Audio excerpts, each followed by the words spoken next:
अब हम चलते हैं और बातें करेंगे आईपीएल के बारे में। पहले ऑलमोस्ट 1 घंटा में डेडिकेट करें इंडियन टीम को। Let's talk about Gujarat versus Chennai. ये मैच भाई मतलब कौन क्या एक्सपेक्ट कर रहा था, मैं तो सोच रहा था तोड़ दी गुजरात टाइटंस। और ये तो beating of a lifetime मिली है भाई। 80 रन से हार गए आप चेन्नई से। 80 रन से हुआ है, प्लस मतलब before we start this match I would say जो क्राउड थी वो बहुत कम आई थी। एंड वो पता मैं आई एम नेवर श्योर, क्योंकि वो अहमदाबाद वाला ग्राउंड है, वो ग्राउंड ही इतना बड़ा है कि यू नेवर नो। मतलब मुझे तो कुछ ज्यादा ही कम लग रही थी भाई इस बार देख के। लग रहा था ये समझ रहे हो कि मतलब अगर सिर्फ 1/5 वाला स्टेडियम भरा होगा तो भी 20,000 लोग हैं। That is almost full house in Wankhede. हाँ कह सकते हैं उसको। ऑल द वे बात है कि डे गेम भी था तो उसमें प्रॉब्लम हो सकती है। Secondly what I mean to draw, मेरा जो कंक्लूजन ड्रॉ हुआ है इससे वो ये हुआ है कि nobody is buying that retirement gimmick now कि ये लास्ट मैच होने वाला है, अगले सीजन नहीं दिखेंगे। कि कायदे से धोनी का लास्ट मैच होता अगर ये अगला सीजन नहीं खेल रहे होते। But I don't think the crowd cares now. उनको पता है कि वो आएंगे नेक्स्ट सीजन भी। आई थिंक लोग बहुत इंटरेस्टेड है जानने में, तो इसको चलो मैच खत्म होने के बाद ही बात करेंगे, ठीक है? पहले आप सुनो भाई पूरा मैच। बेसिकली अगर हम यहाँ पे बातें करें तो चेन्नई जो है टॉस जीतती है और बैटिंग करती है। ऑल्दो गिल को बॉलिंग करनी थी, ये भी उनका थ्रू आउट द सीजन ये टेम्पलेट रहा है। कोर्टजिया जो है वो रबाडा की जगह पे आ गए थे एंड बहुत क्लियर रीजन है कि उनका फॉर्म नहीं चल रहा था, इसलिए वो प्लस प्लेऑफ्स में वही होने वाला है, हटने वाले हो। और अश्विन को हटा के दीपक हुडा को ले आए थे। ये भी एक इंटरेस्टिंग कॉल था। ये क्या सेंस बन रहा था वैसे कुछ, या फिर मतलब it seemed like a dryish wicket धूप के वजह से थोड़ा सा। तो Ashwin could have played perhaps, but वही कि मुझे रोटेशन कराना है, एक और चांस दिया जाए हुडा को नेक्स्ट साल के लिए देखने के लिए। तो अब अश्विन को हटा दिया वहाँ पे। फर्स्ट इनिंग्स में अगर बातें करें पावर प्ले में 68 for 1। मतलब मैं ये जरूर कहूँगा Chennai has grown well into the tournament after getting knocked out. मैं फिर से वो बोलूँगा कि इसका बहुत बड़ा क्रेडिट धोनी को जाता है एज अ कैप्टन, जो उन्होंने एकदम से रिवाइव करा ये चीज़ का। एंड मतलब रियलाइजिंग द प्रॉब्लम, यस अभी भी लास्ट वो फिनिश करे, बाय द वे वो जस्ट बच गए। अगर थोड़ी सी और बड़ी मार्जिन ऑफ डिफीट होती तो शायद उनका नेट रन रेट उनसे बेटर हो जाता आरआर से। क्या पता ऊपर ही आ जाते हैं अल्टीमेटली, क्योंकि पॉइंट्स तो सेम ही है इनके, विन सेम ही अल्टीमेटली, नेट रन रेट और बेटर हो जाती है इनकी। तो क्या पता वो 9th फिनिश करते हैं अल्टीमेटली। बट मैं वही कहूँगा कि yes they have finish last and it's a season two forget. But एक ही सीजन के अंदर वो प्रॉब्लम जो है वो रिकॉग्नाइज करना and then working towards it, जो कि एक मैसिव चेंज है। मतलब आपका 360 डिग्री चेंज हुआ है पूरा। मैं बहुत कमेंट्स देखा था लास्ट टाइम की, तो इट इज सो फनी। अभी आईपीएल शुरू से पहले हम धोनी के अपेरेंटली बहुत बड़े हेटर्स थे और हम बूटलेकर्स हो गए कि यार इंजर होंगे तो धोनी देगा ही ना चांस। नहीं भाई, इंजरीज हुई हैं, उसके बाद आपने जिन लोगों को चांस दिया, कहाँ पे खिलाया और कितने चांसेस दिए, एवरीथिंग मैटर्स। एंड वो सारा काम धोनी का है। मतलब लास्ट मैच में 230 बनाना, that's actually a great way to end the season, क्योंकि आपको पता चल गया कि अच्छा मैं चेंज कर रहा था 360 डिग्री और मैंने वो 360 डिग्री चेंज करके एक बार परफेक्टली एग्जीक्यूट भी करके दिखा दिया। And it is not a coincidence कि आज के मैच में दुबे और ब्रेवर्स ऊपर आए थे। या So, उनको समझ में आ रहा है उनका कॉम्बिनेशन क्या है। 68 for 1 in the power play. Ayush ने जो अरशद की फिर से पिटाई 28 रन भाई साहब एक ओवर के अंदर, सिर्फ एक ही उन्होंने ओवर डाला फिर से पावर प्ले में। एंड यहाँ पे मैं गिल की कप्तानी में थोड़ा कॉल आउट करूंगा। देखो एक वो ठीक है, बड़ी अच्छी बात है 6-3 की फील्ड लेना, जो हम हमेशा कहते हैं। सिराज ने 3 ओवर डाले डिसिप्लिन वहां पे, बट हर बॉलर वो नहीं कर सकता। 6-3 की फील्ड पावर प्ले में एक T20 में बहुत ही अनरियलिस्टिक है, हर किसी से एग्जीक्यूट नहीं होगा हर दिन। अगर आप नोटिस करोगे उस ओवर में मैक्सिमम बाउंड्रीज आयुष ने लेग साइड पे मारी है, क्योंकि सिर्फ 3 ही फील्डर थे, उनका आर्म स्वीज करने का पूरा वो मेंटली खुल चुके थे वहां पर। क्या शुभमन गिल को इतना स्टबॉर्न ना होके थोड़ा फील्ड खोल देनी चाहिए थी उस टाइम पे? ये क्वेश्चन रहेगा और ये पावर प्ले में रहा है। मैं वंस अगेन में कहूँगा लोग जीटी का एक ये नैरेटिव बना रहे हैं, ये सही भी है कि टॉप 3 के बाद जो है बैटिंग एक्सपोज हो जाती है। लेट्स नॉट फॉरगेट जीटी की बॉलिंग भी एक्सपोज हो रही है भाई। पिछले 2 मैचेस में in both these matches they have considered 230। ये क्यों हो रहा है एग्जैक्टली इसको मैं थोड़ा बहुत अभी बताऊंगा, लेकिन मोर इम्पोर्टेंटली जब पोस्ट सीजन रिव्यू करेंगे हर टीम का, उसमें डिस्कस करेंगे। It's a big point. एक बहुत बड़ा पॉइंट पता है इसमें क्या है? Siraj is no longer taking those many wickets in the power play as he was. और दूसरे से कोई विकेट टेकर ऐसा है नहीं, रबाडा रहा नहीं है। अरशद को आप क्या एक्सपेक्ट कर रहे हो? ईशांत शर्मा अरशद जो है हमेशा स्वॉप होते रहते हैं, तो they never got a consistent run. Power play में स्पिनर्स आप यूजुअली बॉलिंग करा नहीं रहे हो, तो a lot of it was on Siraj. And अब सीन पता है क्या हो गया? Because of the field setup, दूसरे बॉलर को टारगेट करना इतना आसान है कि Siraj can also afford to play out and still score more than 60 runs. Power play में इनकी एफिकेसी गिर गई है काफी ज्यादा। अगले फेज में 47 रन और आते हैं 4 ओवरों में यार। मतलब 115 पे 2 विकेट। ओरविल जो है वो कोर्टजिया और राशिद खान को कॉनवे पिटाई करते हैं। कॉनवे यार थोड़ा सा मुझे लगता है इनिशियली फिर से स्लो थे। आई थिंक एंड आते आते तक उनने वापस वो थोड़ा पहुंचा दिया था, बट मुझे very honestly I like the way CSK was playing today, क्योंकि कॉनवे वाज दैट गाय जो कि एक डिसेंट स्ट्राइक रेट पे, आई वुड नॉट से एक्स्ट्राऑर्डिनरी स्ट्राइक रेट या बहुत ही अच्छी स्ट्राइक रेट, बट एक डिसेंट स्ट्राइक रेट से he was ticking on the wicket.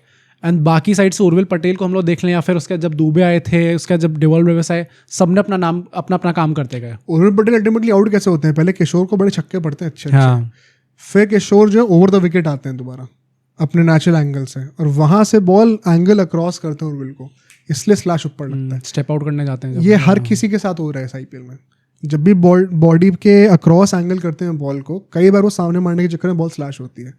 अभी अगले मैच में भी हम बोलेंगे, इस मैच में भी कितने साइड डिसमिसल ऐसे हुए हैं। तो it was a good tactic कि आपने साइड चेंज करी अपनी bowling side and then you change the angle. ये प्रेजेंस ऑफ माइंड चाहिए होती है। राशिद खान ये चीज़ अच्छे से नहीं कर पा रहे हैं इस साल। ये एक और क्वेश्चन है शुभमन गिल कप्तानी पे। GT की बॉलिंग एफिकेसी और क्यों गिरी है? मिडिल ओवर्स में विकेट टेकर कौन है? साई किशोर है, प्रसिद्ध कृष्णा है मोस्टली। अब सीन क्या हो रहा है, राशिद खान एक एंड से इतने रन लीक कर दे रहे हैं, आज तो शाहरुख खान को बॉलिंग करनी पड़ी। आप फिर भी राशिद खान को साई किशोर और प्रसिद्ध कृष्णा से पहले बॉलिंग क्यों कराते हो? मोस्टली मेरे को समझ भी नहीं आता। प्लस वैसे भी इन जनरल भी हर मैच में आप देख रहे हो कि राशिद खान अपना पूरा कोटा ऑफ ओवर्स कंप्लीट कर रहे हैं। साई किशोर ने से 2 ओवर डाले, आज भी 2 ही ओवर डाले हैं सिर्फ। या और पता क्या हो रहा है, क्योंकि राशिद खान रन खा रहा है, ऑल्दो वो कॉर्नर को बाद में आउट कर देते हैं राउंड द विकेट आकर, बट क्योंकि वो इनफेक्टिव हैं, तो फिर सिराज और प्रसिद्ध कृष्णा को मिडिल ओवर्स में बॉलिंग करनी पड़ रही है। दैट मीन्स डेथ ओवर में सिर्फ 1 ओवर बचता है सिराज का और 1 ओवर बचता है प्रसिद्ध कृष्णा का। Now you have to over rely on Arshad Khan, जो कम से कम 2 ओवर निकाल के दे, या फिर अगाए जो कि टीम में रेगुलर नहीं है, या जैसे कि ईशांत शर्मा या फिर कोटजिया, या फिर एक स्पिनर लाइक राशिद खान, कि वो बॉलिंग करके आपको संभालेंगे डेथ ओवर्स में। मजाक थोड़ी है डेथ ओवर्स। तो इस चक्कर में ना, एक तो बॉलिंग का डिस्ट्रीब्यूशन, रोटेशन आप कह लो, और साथ साथ reduced efficacy of wicket taking from time to time, दोनों एक बहुत बड़ा फैक्टर है कि गुजरात की बॉलिंग एकदम से खराब क्यों हुई है। इसको मैं I will reiterate this when we do the post season review, but एक बहुत बड़ा ऑब्जर्वेशन, हम लोग रहाने को क्वेश्चन करते हैं, गिल को भी क्वेश्चन करना बनता है भाई। हाँ, एकदम सही तरीके से यूज नहीं कर नहीं हो रहा। 10 से 15 ओवर के बीच में 48 रन और आते हैं यहाँ पे। अच्छा, यहाँ पे साई किशोर को एकदम से क्यों हटा दिया था? क्योंकि कॉनवे और दुबे वो कर रहे थे बैटिंग, दोनों लिफ्टी थे, तो आपने हटा दिया उनको। वो भी मेरे को सेंस नहीं लगा एकदम भी। राशिद खान तो बॉलिंग कर रहे थे, उनकी भी तो बॉल पड़ के अंदर ही आती है। साई किशोर क्यों हटाया? पर मतलब इस फेज में जैसे कॉनवे ने भी थोड़ा बहुत मारना स्टार्ट कर दिया था, थोड़ा एक्सलेट करना स्टार्ट कर, जिसके चलते इतने रन आ गए। एक ये प्रॉब्ली एक अकेला फेज है जहाँ पे 10 रन पर ओवर के हिसाब से ये लोग नीचे खेले हैं, बट स्टिल आई वुड से भाई जिस तरीके से इन लोगों ने बैटिंग करी है, बाद में जब अपने दुबे भी आउट होते हैं, क्योंकि Dubey did not have a great innings, ऐसा नहीं कि लंबा खेल गए वो, बट उसका डिवॉल्व ब्रेविस का आना without taking any deliveries to settle, तुरंत आके ब्लास्ट ऑफ करना, ये सब क्लिक होता है, तभी आप इतना बड़ा टोटल पोस्ट कर पाते हो। आखिरी 5 ओवर में 67 रन और आते हैं, और यहाँ पे वंस अगेन अब भैया ना कि क्योंकि कृष्णा और सिराज का एक ही ओवर बचा है, तो you would want them to bowl the last 2 overs. तो 16वां 17वां 18वां ओवर जो है आपके पास अब फ्री कैश है डिवॉल्व ब्रेविस और CSK के लिए, उसी में मैक्सिमम रन आते हैं। रन जितने आगे कि लास्ट के ओवर आते आते अब सिराज ऊपर ही प्रेशर बन चुका है, 18-20 रन वहाँ भी मार दिए उसने। एंड डिवॉल्व ब्रेविस ने क्या बैटिंग करी है भाई, बहुत अच्छी करी है। मुझे बस ये लगता है कि Jadeja on the other hand was a bit slow. Jadeja यार को तो हमें पता ही नहीं कि एफिकेसी गिर चुकी है, नहीं गिर चुकी है, बट मतलब मेरे पॉइंट ये था कि इट सीम लाइक कि वो सिंगल डबल लेने में भी he was quite okay with it, जबकि मेरा पॉइंट पूरा ये था कि नीचे अभी धोनी बैटिंग नहीं करने अभी तक दीपक हुडा भी बचे हुए हैं। तो मतलब अगर आप, ये बहुत ज़्यादा मार्जिन नहीं होता, शायद 10-15 रन एक्स्ट्रा बन जाते, बट 10-15 भी ज़्यादा ही बोल रहे हो। हाँ, क्या पता और कम ही बनते, वरना दिस इज वन थिंग जो कि शायद बेटर हो सकती थी। मतलब डिवॉल्व ब्रेविस का एक बहुत ही अच्छा ऑब्जर्वेशन था। हर्षद बोगले बोलते कि what makes him so special is कि ऑफ कोर्स बेबी का नाम है उनका, तो आड़े टेढ़े शॉट तो एक्सपेक्ट करोगी, but down the ground straight bat shots उनके बड़े वो हैं, सॉलिड है। Okay. जब वो एक सॉलिड आपके पास ऑप्शन बन गया है ना, तो उसके अराउंड आप कोई भी शॉट बिल्ड कर लोगे। That is what makes him seemingly a complete T20 batter right now. तो ये एक बहुत ही ब्राइट प्रॉस्पेक्ट है। खैर मतलब एक मेरे ख्याल से अनअचीवेबल टोटल था ये, यहाँ पे नहीं होने वाला था। एंड सेकंड इनिंग्स में आते पावर प्ले में गेम खत्म था, 35 पे 3 विकेट गिर जाते हैं। आज तो चेन्नई ने पूरा एक्सपेरिमेंट कराया, तब ये हाल था Gujarat. This is the first time GT के पावर प्ले में 3 विकेट गिरे हूँ। जडेजा ने पहला ओवर डाला, दुबे से बॉलिंग कराई है भाई जडेजा ने पहला कैसे डाल दिया भाई, पर वही ना एक्सपेरिमेंट दिखा था ही नहीं। ना, चेन्नई तो मजे में ले रही थी यार ये दैट, तभी तो कह रहा हूँ कि ये तो दिस इज ऑल द वो more very lame for Gujarat कि वो मजे ले रहे थे और उसमें ये ऐसे चोक कर गए। 35 for 3 कंबोज बहुत डिसिप्लिन बॉलिंग कर रहे थे यार, मतलब गिल को भी जिस तरीके से आउट करते हैं, हार्ड लेंथ का टप्पा पकड़ रखा था, शॉर्ट और गुड लेंथ का जो स्पॉट होता है वहां से बॉल हिल नहीं रही थी बिल्कुल भी, तो गिल ने to unsettle the rhythm of the bowler step out करा and he still stuck to that spot, वहां से बॉल बाहर निप करती है, कैच हो जाता है। Is this a coincidence? मतलब आप इंग्लैंड टूर में कप्तान बनते हो and you are already edging it, edging it to the slips, तुरंत दिख गया हमें, प्रिंस लाइक किंग। तो खैर उसके साथ साथ अब साई सुदर्शन एक से टिके हुए थे, बट बटलर आते हैं, बटलर को भी जो है once again bowling across the body, angle वैसा आता है, ऊपर स्लैश होता है, आउट हो जाते हैं। जैसे ही उसके बाद आई थिंक रथरफोर्ड को जब वो हरी करते हैं एक बाउंसर के साथ, बॉल स्टिकर के पास लगती है, शॉर्ट विकेट पे कैच आउट हो जाता है वो कंबोज की, आई थिंक वहां पे गेम सील था। बिकॉज़ पावर प्ले में भी खलील को 3 ओवर करवा दिए थे पूरे। हाँ, क्योंकि वही बात है ना, देखो गुजरात का टॉप थ्री लोग कहते हैं, लेकिन Rutherford has been a very underrated. जब वो भी निकल गया ना तो साई सुदर्शन अकेले कितना ही कर लेंगे। आई थिंक मिडिल फेज में वही बात थी, और तो 50 रन आते हैं अगले 4 ओवरों में, एंड इसमें मेजरली बात ये थी कि दुबे नहीं 35 रन दे दी था ऑलमोस्ट। वही वो एक्सपेरिमेंट था चेन्नई का, तो उसमें थोड़ा सा कैश करा साई सुदर्शन ने, but by the next phase 10 से 15 ओवर के बीच में 40 रन और आते हैं एंड 4-5 विकेट और गिर जाते हैं, गेम खत्म था। जडेजा का जो वो ओवर था जिसमें उन्होंने शाहरुख खान और सुदर्शन दोनों को निकाल दिया था, दैट वाज ग्रेट। बैकफुट पे जो बॉल जिप करके निकाल दी उन्होंने। हाँ, मतलब गेम खत्म, पतिराना आते हैं, वो एक विकेट ले जाते हैं, सबका हो जाता है। नीचे आते आते टेल खत्म हो गई थी, बगा बगा अरशद और उससे राशिद से बैटिंग करा रहे हो, कितना ही कर लोगे नंबर 7-8 को। पर मतलब the surprising thing is GT इस टाइम पे इतनी स्ट्रॉन्ग लग रही थी, एंड अब पहली बात तो वो 20 पॉइंट्स वाला तो ब्रीच हो नहीं सकता, कोई भी टीम नहीं कर सकती अब। सेकेंडली इस टाइम पे आप देखो तो 83 रन से जीटी मैच हारी है, जिसके चलते इनका नेट रन रेट टॉप 4 में सबसे गंदा हो गया। कहाँ जीटी इतना अच्छा परफॉर्म कर रही थी ना, अब एकदम से उनका नेट सबसे गंदा हो गया। तो ये बात अब कंफर्म हो गई कि GT will not finish at the top of the table, वो सेकंड टॉप नहीं आ सकती। हाँ, या फर्स्ट नहीं आ सकती जीटी। सेकेंडली अगर आरसीबी अपना मैच जीत गई तो जीटी टॉप 2 से बाहर है, सिंपल इज दैट।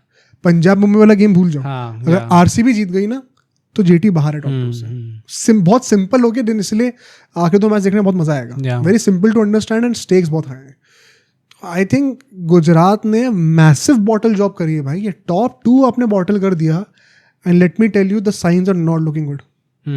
प्लेऑफ से जस्ट अगर ये एलिमिनेटर में आते हैं, डोंट बी सरप्राइज अगर एलिमिनेटर बाहर हो जाता भाई। पर कितनी अजीब चीज है, मतलब वॉट ये क्लियरली आपको दिखता है कि जो आपका रिदम चल रहा होता है, जब this had to catch up यार, वो टेम्पलेट जब तक आप, भाई हम बेवकूफ थोड़ी हैं जो टेम्पलेट करते रहते हैं पॉडकास्ट में। बिकॉज़ ऑफ द टेम्पलेट, या फिर ये जो ब्रेक आया बीच में कि आपका पूरा रिदम ही चला गया। ब्रेक के बाद तो जीते थे, ब्रेक के मैच ये लोग कितने 3 मैचेस खेले हैं लोग। हाँ, 2 हारे उसमें से, पहला तो जीत ही गए थे ना आती। हाँ, पर उसके बाद 2 मैच घर पे थे, तो रिदम तो दोबारा सेट कर ही दी थी। हाँ, और वो जीते कैसे थे, दिल्ली को 200 चेस करता 0 विकेट के साथ। कौन से रिदम चाहिए भाई, बेस्ट रिदम में हो आप। ये this had to catch up someday, ये होना ही था। बट ये भाई I think we have come a full circle, जहां हमने पूरी तारीफ करते करते एंड आता था सीजन में क्लियरली अगेन हमने सीजन के स्टार्टिंग से ही तो बोला था ये चीज कि ये कभी भी कैच अप कर सकती है। We have only been proven right on this. Template हम करते रहते, कई लोग बोलते हैं तुम टेम्पलेट को बहुत इंपॉर्टेंस देते हो, पर है इंपॉर्टेंस भाई आज के डेट में। You can not do away with it. Unless and until they win the title, तब तक ये चीज़ मैं उल्टा विश्वास कर ही नहीं सकता इस चीज़ पे कि आप टेम्पलेट को तब भी थोड़ा लाइटली। अच्छा, एक और एक बहुत बड़ा मिथ बस्ट करूं, जो इस साल हम कह रहे थे ना कि यार आईपीएल में बड़ा वो हो रहा है, लो स्कोरिंग गेम्स और बैलेंस रीगेन हो रहा है। इस साल रिकॉर्ड टूट गया ऑलरेडी पिछले साल का, सबसे ज़्यादा रन्स का 200 स्कोर्स का। अच्छा, ओके, सैटरडे को ही टूट गया था जब 9 मैचेस बचे थे आईपीएल में। अभी उसी टाइम पर पिछले साल का 42 स्कोर्स बने थे 200 प्लस के, 43 बन गए थे तभी सैटरडे को। अभी 9 मैचेस का और बचे हैं। तो चेन्नई ने मारे फिर 200 प्लस, और अभी एसआरएच ने मारे 45 या 46 हो चुके हैं ऑलरेडी। 50 तक भी पहुंच जाएगा मोस्ट लाइकली। तो क्या हुआ अल्टीमेटली? हाँ, आई थिंक ओवरऑल रन ज़्यादा आ गया। आई थिंक वाई ये पूरा नैरेटिव चल रहा था, नोशन सारे फैंस ने भी फील करा including me, is because 250 plus scores हमें कम देखने को मिले। दैट इज वाई आपको लगा कि अच्छा वो एकदम ही सपाटा विकेट नहीं गया कोई भी। हाँ, but people ultimately grew around the concept of having difficult pitches. इसमें ही मारने लगी गए वो। सोचने वाली बात है भाई, मतलब जीटी का भी if they and up losing this, भाई बात अल्टीमेटली आएगी फिर वो कि क्या जरूरत थी सिर्फ 6 बैटर चलाने की। हाँ, जब क्या चांस था चांस better था करने का। आपके पास ऑन पेपर आप चाहो तो नंबर 8 तक वॉशिंगटन सब खिला सकते थे। या सोचना पड़ेगा बिकॉज वही बात है ना, अगर आपने बैटर कम खिलाए दैट मीन्स आप बॉलर एक्स्ट्रा खिला रहे हो, पर बॉलर भी आप यूज अल्टीमेटली 5-6 ही कर रहे हो। हाँ, you are not using Shahrukh Khan और तेवतिया रेगुलरली। और फायदा क्या हुआ Rutherford नहीं करा रहे आप इतने bowling। प्रॉपर बॉलर खिलाने का अगर आपको 230 तब भी दिलवाना ही है। वही तो इसीलिए जीटी फंसने वाला, ये नैरेटिव लास्ट सेकंड पे आके हर टीम का बदल सकता है। हाँ, या आरसीबी अगर जीत गई तो फिर दोबारा हो जाएगा भाई, देखो इंजरी के अलावा जीत गए, कर दिया बॉटल तो दोबारा इनसे तो घटिया कोई टीम ही नहीं है। हाँ, मुंबई अगर टॉप कर गई तो सब कहेंगे देखो वो तो भाई। एक्सट्रीम हो जाएगा भाई वो। और मुंबई एलिमिनेटर में बाहर होगी तो लेगा चलो भाई 2020 के बाद से वो टीम तो नहीं रही, चाहे कितना भी हमें सपने दिखा दे। हर टीम का यू बदलेगा नैरेटिव। या पंजाब ने बॉटल कर दिया एंड में आके तो सब बोलेंगे भाई देखो आगे लाइन पर फिर से ऐसे ही होता है। अब सोचो अगर एक क्लिप इतनी बढ़िया थी तो पूरा का पूरा पॉडकास्ट कितना बढ़िया होगा। तो अगर आपको इसी क्लिप का पूरा पॉडकास्ट देखना है तो यहाँ पे क्लिक करिए, और अगर आपको ऐसे ही और क्लिप्स बिंज वॉच करनी है तो यहाँ पे क्लिक करिए।